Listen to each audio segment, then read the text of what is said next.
Olá, eu sou Valniele, sou graduanda de Relações Internacionais e hoje venho trazer a minha pesquisa, que foi orientada pelo professor Fábio Nobre.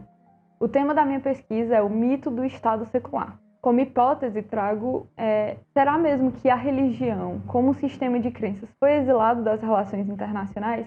O objetivo geral dessa pesquisa é examinar o Estado moderno a partir do conceito de religião como sistema de crenças. Os objetivos específicos dessa pesquisa são identificar os elementos religiosos na estrutura do Estado moderno, analisar o comportamento de alguns estados diante a religião, discutir o papel religioso no cenário internacional e qual a perspectiva de trazer algum benefício, e examinar como os países podem lidar com a existência de um possível sistema de crença que envolve o Estado. A metodologia utilizada é que a pesquisa é qualitativa e explicativa, pois busca examinar e analisar características do Estado que o qualificam como sistema de crença. Dessa forma, a partir de uma revisão bibliográfica, alguns estados serão analisados para que haja uma compreensão mais detalhada desse fenômeno, a fim de demonstrar que não ocorre em estados com características específicas, mas é uma herança consequente da formação do Estado moderno. Para isso, nós precisamos, primeiramente, entender o que é a religião. A religião ela pode ser muito abstrata e entendida de maneiras diferentes por várias culturas. Mas aqui entenderemos a religião como um sistema de crenças, que para ser identificada utiliza ritos e símbolos. O surgimento de uma nova crença, portanto, pode causar conflitos numa religião que já possui uma determinada crença. Isso nós podemos ver com o nascimento do protestantismo, que resultou na Guerra dos 30 Anos. Todavia, esse conflito não foi apenas religioso e não foi apenas um conflito teológico, mas ele foi também um conflito político. Não eram apenas fatores religiosos que envolviam a sociedade naquela época. Fatores de crescimento exacerbado do Império também influenciaram para o crescimento do conflito da Guerra dos 30 Anos. A Guerra dos 30 Anos chegou ao fim com a Paz de Westfália, em 1648. Essa paz deu início às relações internacionais e conceituou a soberania dos Estados. Por mais que não fosse o Estado como o entendemos hoje, o início do que entendemos por soberania deu início nessa paz. Os Estados se tornariam entidades soberanas, imunes à pressão política de qualquer igreja, e, por outro lado, os protestantes também teriam liberdade de praticar sua fé sem a intervenção do imperador. A Paz de Westfália teoricamente põe fim nas relações da Igreja e do Estado, que estava se formando naquele período. Mas essa ideia de Estado secular, ela se torna mais clara depois da Revolução Francesa, pois ainda nesse período, muitas sociedades ainda utilizavam da religião para legitimar o poder do imperador. No segundo tópico da pesquisa, nós entendemos a religião nas relações internacionais, que desde os acordos firmados em Westfália, em 1648, foram marginalizadas. E alguns autores acreditam que essa marginalização era necessária para que o Estado moderno pudesse crescer, para que o Estado moderno pudesse se firmar. Além disso, a ordem westphaliana trouxe alguns conceitos, como o pluralismo entre as nações e a não interferência. O pluralismo e a não interferência das nações nasceram e foram respeitados como princípios sagrados da ordem westphaliana. Mas tudo isso teve fim no dia 11 de setembro de 2001. Uma tragédia mundial aconteceu, onde extremistas utilizaram do discurso religioso para atacar prédios que representavam poder nos Estados Unidos. Alguns autores acreditam que a religião tem poder suficiente para legitimar ações e motivar indivíduos a fazerem ações tão agressivas como terrorismo suicida. Mas esse tipo de agressão ele é impulsionado por uma lógica nacionalista.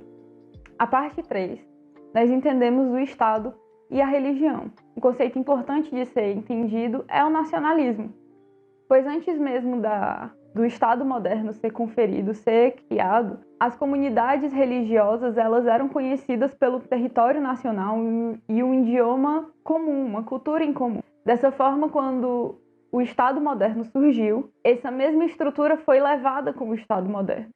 No exemplo citado por Diego dos Santos no artigo Em Nome de Deus, Religião e Relações Internacionais, em vez da fé ser promovida de maneira a transcender a nação, os líderes religiosos acabam mobilizando a fé para fortalecer o Estado, o que causa conflitos entre as outras nações. Outro conceito importante para ser compreendido é o sagrado, pois por muitas vezes ele pode ser entendido como algo por quem nós damos a nossa vida. Muitas religiões, como o islamismo, existe o terrorismo suicida, onde eles encontram justificativa suficiente para poder entregar a sua vida em nome da religião. Entretanto, esse conceito também foi levado na criação do Estado moderno. A nação ganhou um valor divino com um valor também supremo. Esse novo sagrado incentiva um sentimento de coesão, solidariedade e lealdade à nação. Essa nova formação estatal gerou uma espécie de proselitismo secular. As nações europeias nesse período estavam em crescimento e os subcontinentes foram coagidos a seguirem essa mesma espécie de Estado, independente da sua cultura ou da sua formação já estabelecida. Todos eles foram coagidos a igualarem o seu sistema ao sistema europeu.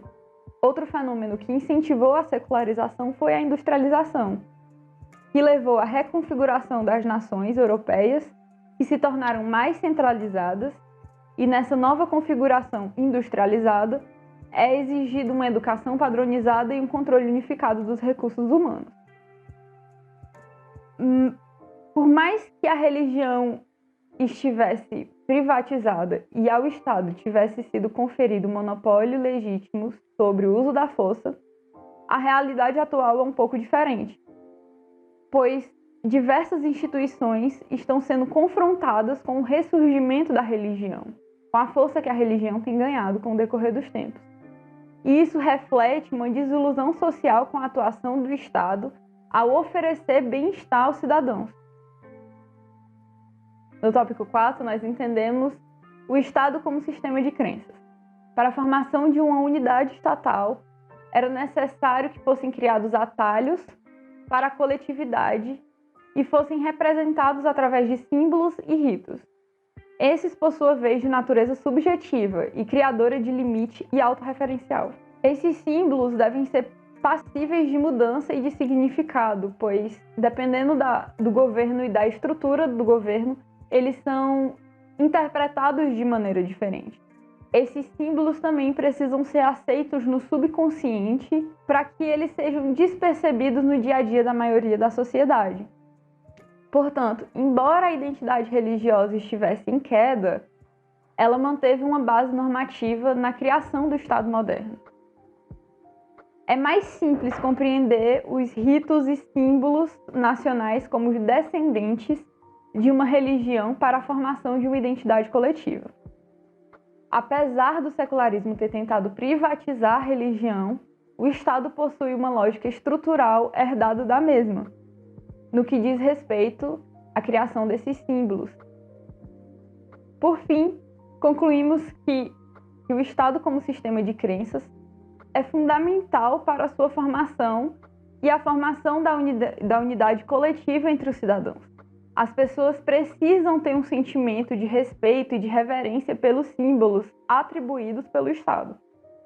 Não é um trabalho fácil, pois muitos lugares foram historicamente divididos e cada pessoa e cada população se sente mais representadas por políticas diferentes.